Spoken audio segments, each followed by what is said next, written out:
नमस्कार, मैं आयुष त्रिपाठी और देश की बात में आपका स्वागत है। एक मुस्लिम लड़का और एक हिंदू लड़की, दोनों को प्रेम होता है, लेकिन मुस्लिम लड़का हिंदू लड़की को जान से मार देता है और फिर उसके 35 टुकड़े काट कर जंगल में फेंक देता है। ये कहानी है हिंदू लड़का श्रद्धा और उसके मुस्लिम दोस्त आफ्ताब की। अभी पुलिस की जांच चल रही है, लेकिन इस मामले में एजेंडा का खेल भी अब शुरू हो चुका है। आफ्ताब पर श्रद्धा को टुकड़े टुकड़े करने का आरोप है और बीते कुछ दिनों से आप इस हत्या को लेकर कई स्टोरी आपने देखी है, सुनी भी है। लेकिन क्या आपने ये गौर किया कि एक खास वर्ग, जिसमें देश के कुछ ऐसे सिलेक्टिव पत्रकार, नेता या बुद्धिजीवी शामिल हैं, जो आफ्ताब को जुर्म को कम करने के लिए बार बार हत्या से जुड़े दूसरे मामले को अपहरण के तौर पर दिखा रहे हैं। वही कई नेता, जिसमें मुख्यमंत्री और उप मुख्यमंत्री भी शामिल है, आरोप लगा रहे हैं कि ये पूरा मामला लव जिहाद से जुड़ा हुआ है। मतलब साफ है कि इस पे राजनीति शुरू हो चुकी है। वैसे भी चुनाव माहौल है जो पूरी तरीके से तैयार हो चुका है, तो हर नेता किसी भी मुद्दे को छोड़ना नहीं चाहता है और इस हत्या पर हो रही राजनीति का आपके आगे आज हम विश्लेषण दिखाएंगे। लेकिन उससे पहले आपको ये बताते हैं कि आखिर नेता इसे लव जिहाद क्यों कह रहे हैं। वहीं दूसरी तरफ एक वर्ग इस मामले में एक एजेंडा ये सेट करने के लिए लगा हुआ है कि ऐसे हत्या के घटनाएं भी दूसरे धर्म के लोग भी अंजाम देते हैं। दरअसल ऐसे सिलेक्टिव सोच का एजेंडा चलाने वाले लोग किसी भी तरीके से आफ्ताब और ऐसे ही दूसरे आरोपियों की हत्या के होने के पैटर्न को छिपाना चाहते हैं। गंगा जमुना तहजीब के नाम से इस देश में खास एजेंडा चलाने वाले, मुगलिया सोच का गुणगान करने वाले, अगर प्रेम की परिभाषा समझनी है तो मीरा और राधा के प्रेम से समझिए, कृष्ण और राम के प्रेम से समझिए। आज जब ये सिलेक्टिव लोगों के वर्ग ने आफ्ताब के जुर्म को कम करने के लिए, इस ध्यान भटकाने के लिए सोशल मीडिया पर अलग अलग वीडियो का सहारा लेना शुरू कर दिया, तो ये साफ हो गया कि वो चाहते हैं कि किसी भी तरीके से उनका एजेंडा सिर्फ चलता रहे। वो एक छोटे से डिस्क्लेमर की तरह इस बात की आलोचना करते हैं कि आफ्ताब ने गलत किया, कानून अपना काम करेगा, लेकिन दूसरे धर्म में हो रही मारपीट, हत्या का बड़ा बड़ा पोस्टर अपने सोशल मीडिया प्लेटफॉर्म पर लगा रहे हैं। आप सोशल मीडिया पर ऐसे कई पोस्ट देख सकते हैं। आफ्ताब ने जो किया वो क्रूरता की चरम सीमा है। जैसे कोई मीट की दुकान में बकरे को काटता है, वैसे ही आफ्ताब ने एक हिंदू लड़की श्रद्धा के टुकड़े टुकड़े कर दिए। फिर भी इस सिलेक्टिव वर्ग को क्या आफ्ताब पर कानून की नरमी चाहिए? अभी तक आफ्ताब के परिवार से किसी का भी कोई बयान सुना है आपने? क्या आपने ये सुना है कि वो ये कह रहे हैं कि कानून को सख्त कार्रवाई करनी चाहिए? आज शुक्रवार है, अब तो वीकेंड आने वाला है, तो क्या आज मुस्लिम तुष्टीकरण के नाम पर वोट बैंक की राजनीति करने वाले कैंडल मार्च निकालेंगे क्या? तो क्या अब हाथों में पोस्टर लेकर बॉलीवुड रात को प्रदर्शन करेगा? मुझे पूरा यकीन है कि ऐसा कुछ भी नहीं होने वाला है और चुप्पी आपको हर बार दिखेगी। और जब हत्यारा कोई आफ्ताब या तौफीस होगा और मरने वाली कोई श्रद्धा या निकिता होगी, तो ये खामोशी और बढ़ जाएगी और इसीलिए ऐसी चुप्पी पर राजनीति शुरू होती है। और अब इस मामले पर राजनीति शुरू हो चुकी है, जिसके बारे में अब हम आपको विस्तार से बताने वाले हैं। लेकिन उससे पहले कुछ बातों पर गौर करिए, क्योंकि इस स्टोरी की शुरुआत में मैंने आपको एक तस्वीर दिखाई थी जिसमें लिखा था ये लव जिहाद है, प्रेम नहीं। देखिए, जानिए और समझिए। और अब आपको इस पूरे मामले का एक पूरा रिकैप बताता हूं, फिर सब कुछ आपको शीशे की तरह साफ साफ दिखने लगेगा। फिर समझ में आएगा आपको कि ये सब कुछ एकाएक नहीं हुआ है, ये एक क्रोनोलॉजी के तहत किया गया है। यानी ये पूरी क्रोनोलॉजी आपको इस पे काम करती है। आफ्ताब एक लड़की श्रद्धा से दोस्ती करता है, उसका भरोसा जीतता है, तो फिर दोनों लिव इन में मुंबई में रहते हैं और फिर कुछ समय बाद आफ्ताब श्रद्धा को दिल्ली लेके आता है और उस जगह रहता है जहां आसपास जंगल है।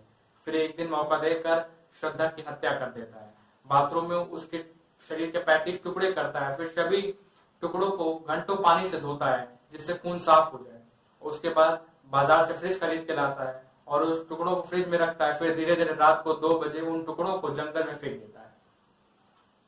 जब श्रद्धा के जब टुकड़े फ्रिज में थे, उस दौरान भी वो आफ्ताब दूसरी लड़कियों को अपने घर में लेकर आता था। यानी एक टारगेट पूरा हुआ, अब दूसरे टारगेट की बारी है। ये सब करने वाले आफ्ताब की उम्र केवल 28 वर्ष है, उसकी उम्र। और ये बताते हुए रोंगटे खड़े हो रहे हैं। मैं असहज महसूस कर रहा हूँ कि क्या कोई इंसान ऐसा हो सकता है और इसे क्या कोई प्रेम कह सकता है? जो चैट सामने आ रहे हैं, जो तस्वीरें दिख रही हैं, और उससे ये साबित हो रहा है कि श्रद्धा को आफताब कई महीनों से मारता पीटता था। और जब भी श्रद्धा पुलिस के पास जाना चाहती थी तो उसे आफताब ब्लैकमेल करता था, उसे जाने नहीं देता था। श्रद्धा बार बार अपने चैट में मारपीट का जिक्र करके अपने दोस्तों से अपने दर्द को बयां कर रही है। श्रद्धा चैट में लिख रही है कि पिटाई से दर्द हो रहा है, एनर्जी नहीं बची है। श्रद्धा के चेहरे पर ये चोट के निशान बता रहे हैं कि जो तस्वीर आप अभी देख रहे हैं कि ये सब कुछ प्रेम नहीं था, ये लव जिहादी था। सवाल ये भी है कि आखिर श्रद्धा ये सब क्यों बर्दाश्त कर रही थी? क्या वो डरी हुई थी? क्या उसके पास आफताब को छोड़ने का विकल्प कोई नहीं था? दिल्ली में अगर श्रद्धा की आफताब ने हत्या कर दी तो लखनऊ में सूफियान ने निधि गुप्ता को छत से फेंककर उसकी जान ले ली और फिर फरार हो गया। हालांकि पुलिस ने बाद में भागने के दौरान उसे पकड़ा और इस दौरान उसके पैर में गोली भी लगी। पुलिस ने सूफियान को पकड़ने के लिए 25,000 का इनाम भी रखना पड़ा और इस पूरे मामले में निधि के परिवार वालों ने जो जानकारी पुलिस को दी उसके मुताबिक आरोपी सूफियान पिछले कई दिनों से उनकी बेटी को तंग कर रहा था।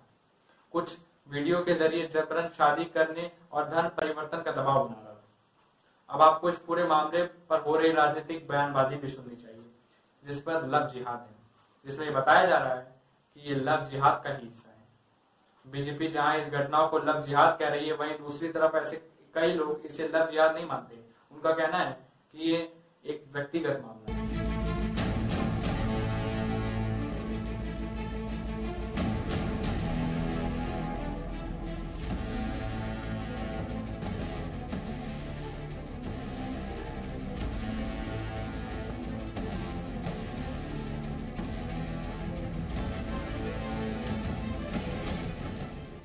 दिल्ली के छतरपुर के उसी जंगल में हम मौजूद हैं जहां पर दिल्ली पुलिस की एक टीम यहां पहुंची हुई है और लगातार जो सर्चिंग ऑपरेशन है वो यहां पर किया जा रहा है। पूरे जंगल को एक एक करके देखा जा रहा है और बारीकी से उसकी जांच की जा रही है। और इस पूरे जंगल का जो एरिया है करीब 35 किलोमीटर के आसपास में ये पूरा फैला हुआ है। और यहाँ पर दिल्ली पुलिस की जो टीमें हैं उसको आप देख सकते हैं, जहाँ पर डंडे हाथ में लेकर के ये पूरा जो यहाँ पर जंगल का पूरा एरिया है उसको एक एक चीज को बारीकी से देख रही है।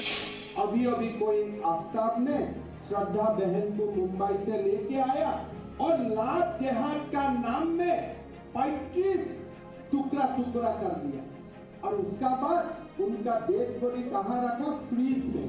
जब डेड बॉडी फ्रीज में था उसी समय और एक दूसरा लड़की को लेके आया और वहां में भी वो डेटिंग करना शुरू कर दिया। तो देश को अगर आज एक ताकतवर नेता नहीं होता है, देश को मां मानने वाला एक सरकार नहीं होगा, तो हर शहर में ऐसा आफताब का पैदा होगा। हम हमारा समाज को सुरक्षा नहीं कर पाएंगे। इसमें जो एक एंगल लव जिहाद का लोग बिला वजह शामिल कर रहे हैं, इस पर हमें एतराज़ है। ये लव जिहाद था ही नहीं, उसमें वो तो लिव इन रिलेशनशिप में दोनों रह रहे थे। वो लड़की अपने मज़हब पर थी, लड़का अपने मज़हब पर था। और लव जिहाद इस्लाम की ये जो लिव इन रिलेशनशिप है वो इस्लाम की नज़र में तो बिल्कुल हराम है, गलत है। किसी भी औरत से बग़ैर निकाह के ताल्लुक़ कायम रखना बिल्कुल गलत है। इस्लाम तो इसमें लव जिहाद कहाँ से आ गया? और ये तो हमारे हिंदू भाइयों के यहाँ भी इस तरह से रहना बग़ैर शादी के गलत है। तो दोनों तरफ से गलती हुई है, तो ये लव जिहाद तो बहरहाल नहीं है। चाहे दिल्ली हो, चाहे लखनऊ हो, चाहे देश का कोई हिस्सा हो,